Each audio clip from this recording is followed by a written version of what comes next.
na lang kung kukihaysin pa lani hua chal zi nung dong ling bai ha sat nan ei bom singe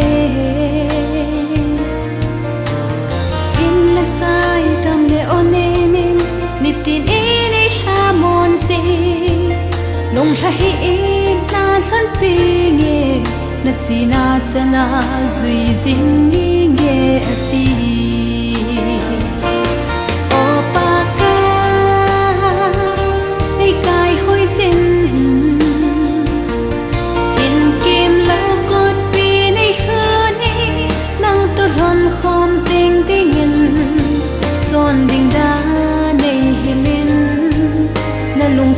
ka het singa hin ko lam thunga ka zui sing thei na din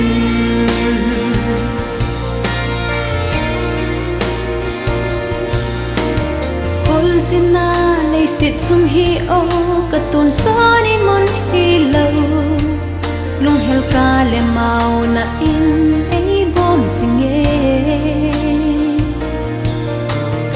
in la sai tam le onemin nitin in ei hamon si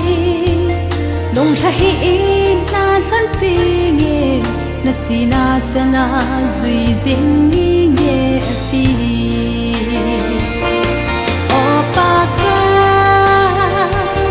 nei kai hoi sin in kim lo kot pi nei khani nang to hom khom sing ding ding da nei hilin na lung sit ka het singa hin ko lam thunga ka zui zing thei na tin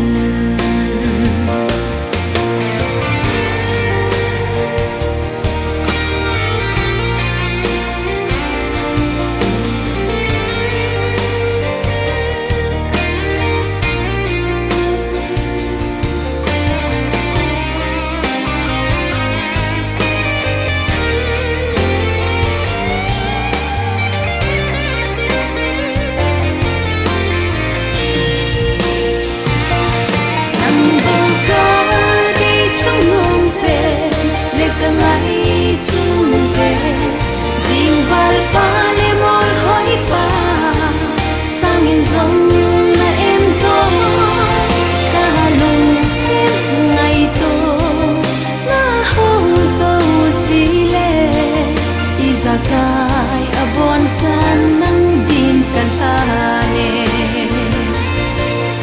izakai abon chan nang din kan ane